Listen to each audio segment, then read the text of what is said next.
Hello everyone, today we are going to learn basic 3D Max tutorials how to add vertex to line. Okay, I will create 4 simple lines. Go to shape and use this tools line. I will draw in the top view, okay, like this. Can press SC button to close. The next, if you want to add vertex into this line, you can go to modify and then click lines. Or you can click vertex option. Scroll down and you can see in here we have insert tools. Click and you can insert vertex, like I will insert at this point. Click, you can press right click to close. We create again like at this point.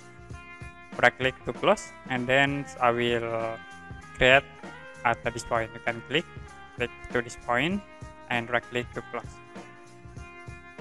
Okay, that's it, how to add vertex to lines in 3D Max. And if you have any question about this tutorial, you can comment below this video.